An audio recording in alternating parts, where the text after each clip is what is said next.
What if the first chapter of Britain's human story wasn't written in words, but in footprints? Along the windswept coast of Norfolk, a storm once peeled back the sand and revealed something extraordinary. Faint impressions in ancient mud. Footprints left by a small group of early humans nearly 1 million years ago. Children, adults, moving together along a riverbank, some walking, some running. Each step, a whisper from the deep past. In this episode, we'll follow those footsteps, from Happisburgh to Boxgrove, from stone tools to vanished landscapes, and uncover how Britain's earliest humans explored, hunted, and survived. If you enjoy walking these ancient paths with me, please like and subscribe. It helps others discover these stories too. And if you'd like to dive deeper, all references and sources are linked in the description below. Let's begin. In 2013, after a storm stripped away protective sands, archaeologists discovered faint hollows in the mud, a miracle of preservation. Analysis revealed at least 5 individuals, including children with footprints only 14 centimeters long and adults up to 26 centimeters. Their stride, spacing, and direction show deliberate movement along a river channel. Some footprints suggest running, some slow walking, hinting at different activities within the group. Although today these prints have mostly been eroded by tides, high-resolution 3D scans preserve them as digital ghosts, allowing scientists to study size, gait, and group composition. The landscape they traversed was rich, but dangerous. Tidal flats, marshes, and rivers, populated by megafauna like mammoths, giant deer, and straight-tusked elephants. Every step required skill, the kind of intimate knowledge of land that ensured survival. Who were these explorers? At Happisburgh, no bones remain, only footprints and stone tools. Yet even these fragments whisper of identity. Comparisons with Grandolina at Atapuerca in Spain suggest they were likely Homo antecessor, a species living in Europe nearly 1 million years ago. Fossils from Spain reveal individuals with strong builds, capable of enduring cold climates and long migrations. Their teeth and bones suggest a varied diet: meat, plants, and opportunistic scavenging. These early humans were robust, resourceful, and adaptable. Their journey into northern Europe was not casual. It demanded courage, endurance, and social cooperation, crossing rivers, navigating forests, surviving winters required not only tools, but shared knowledge, a culture of teaching and learning. Nearby flint tools mirror those from Spain, suggesting technological continuity across Europe. Simple flakes and cores provided tools to process food, craft hides, prepare meat. Such tools were more than implements. They were passports into new environments, allowing humans to push beyond familiar lands. They were pioneers, at the very northern edge of human habitability, testing environments that challenged survival in ways southern Europe never did. In this frontier, every step was an experiment, a test of resilience, ingenuity, and community. And in those experiments, culture itself was being defined. Their tools were simple, yet effective. Stone flakes could cut meat, scrape hides, process plants. At Happisburgh and similar sites, archaeologists have found evidence of Acheulean hand axe predecessors, sharp-edged implements that reveal thought, planning, and manual skill. Even the act of selecting the right flint, striking it at the right angle, shows foresight and dexterity. They lived alongside megafauna, mammoths, giant deer, straight-tusked elephants. Though direct hunting at Happisburgh cannot be confirmed, Boxgrove provides evidence of coordinated butchery of large animals. The sheer number of tools and bones suggests repeated activity, not chance, but organised effort. Groups work together, each person contributing to the task. Footprints and tool distribution suggest family groups moving together. Children learned by watching, copying adults. Early human culture was taught, not innate.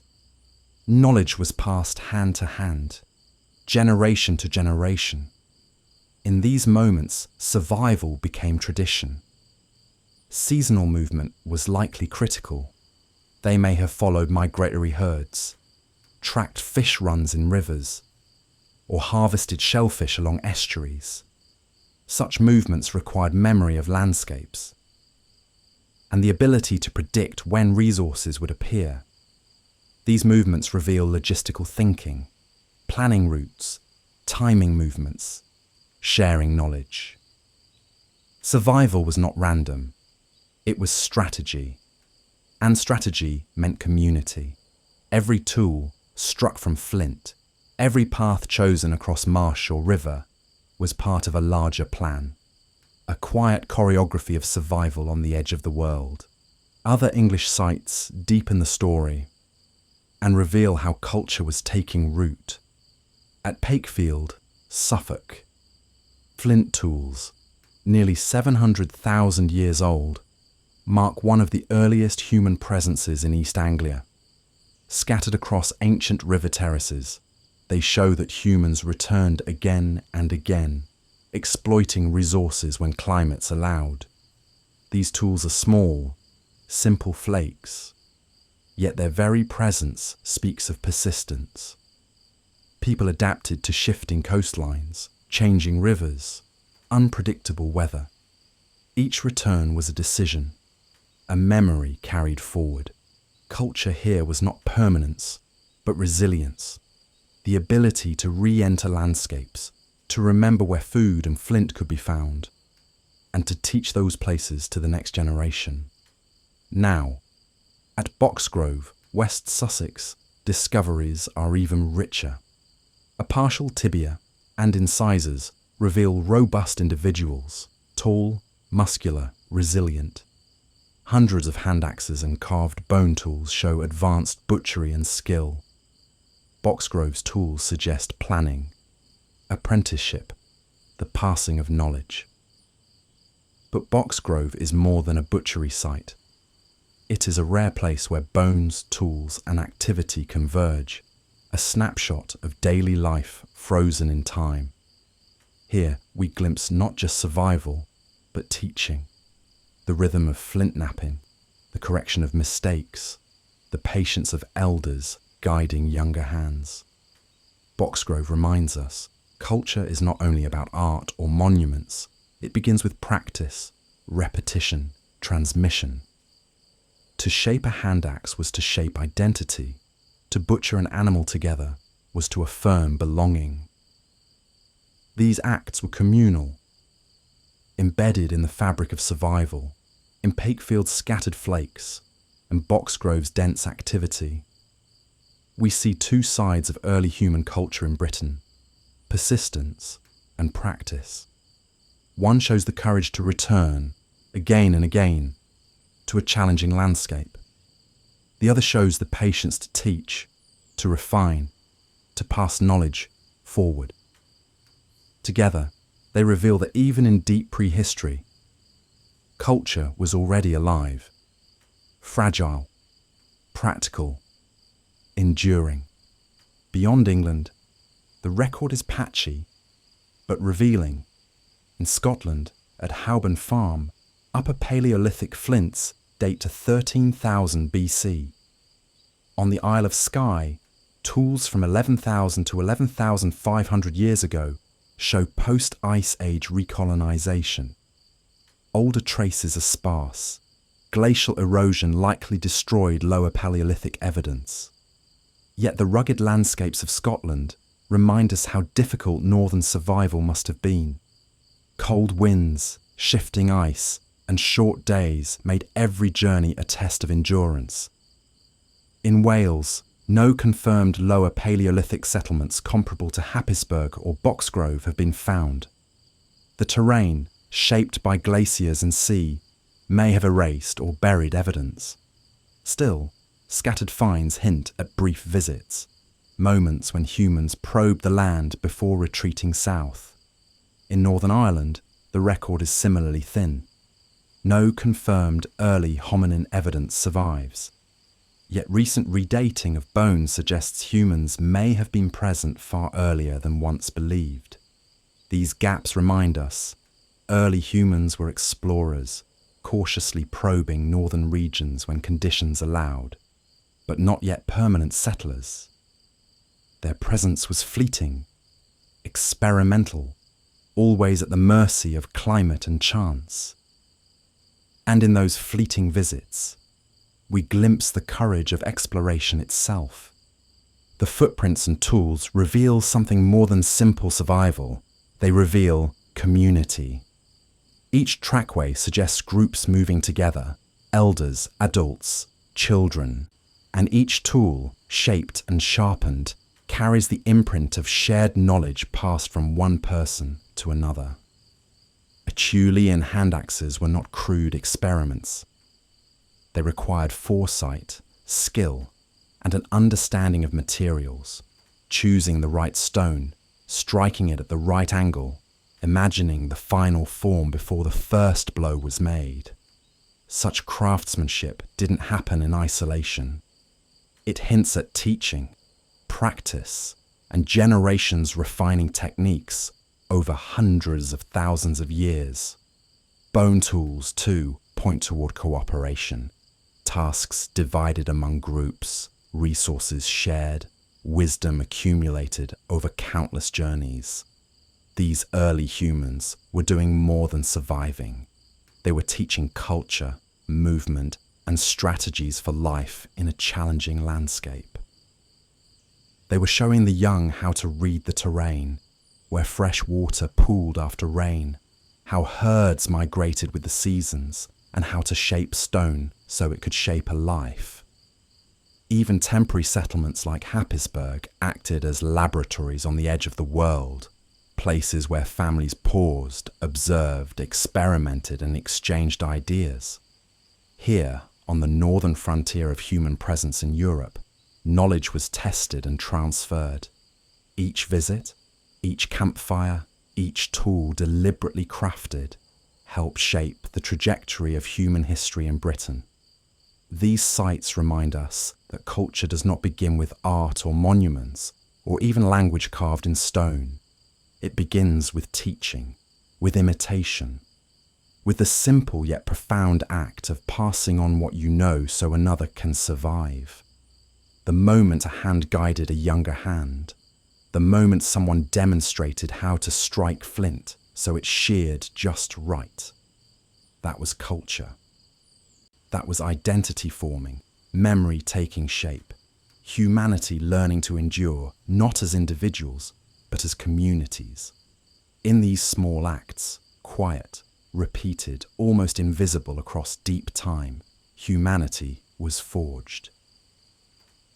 The first humans to set foot in Britain were explorers, families, wanderers moving with the seasons, and toolmakers shaping the world around them with stone and fire. They left no written words, no towering monuments for us to uncover, only scattered footprints pressed into ancient shorelines, fragments of flint struck with purpose, and bones weathered by time. And yet across nearly 1 million years, those faint imprints speak. They tell of courage, of people who followed herds into unfamiliar lands. They tell of adaptation, of surviving fierce winters, rising seas, and ever-shifting coastlines.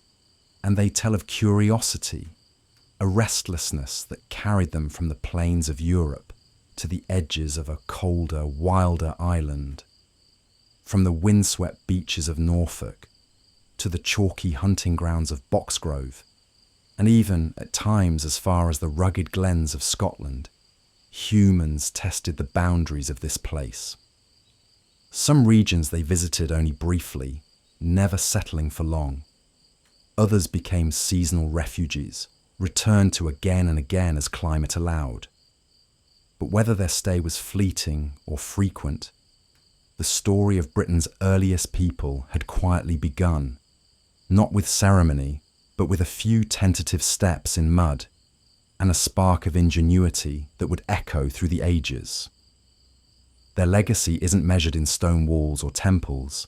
It is measured in the persistence of survival, in hands that learned to sharpen flint, in eyes that scanned the horizon for opportunity, in communities held together by need and by hope. Each footprint, each tool, each fragment of bone reminds us that history does not begin with grandeur. It begins with endurance, with families huddled around a fire, with the decision to stay one more season, to try one more hunt, to push a little farther into the unknown. And in those faint, fragile traces, we glimpse the origins of culture, of community, of belonging, the very first whispers of humanity in Britain, whispers that still echo, softly but unmistakably, in the landscapes we walk today.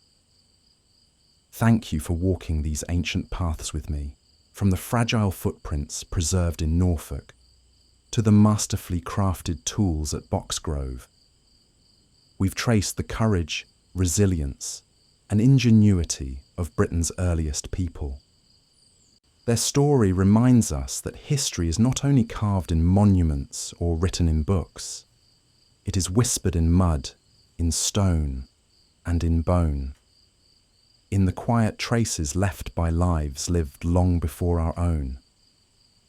If you'd like to explore further, all sources and references are linked in the description below, a gateway to deeper layers of Britain's ancient past. And if you've enjoyed this journey, please like, subscribe, and share. It helps others discover these stories and helps keep the distant past alive in the present. Until next time, may the echoes of deep time guide your steps toward new questions, new landscapes, and new discoveries waiting just beneath the surface.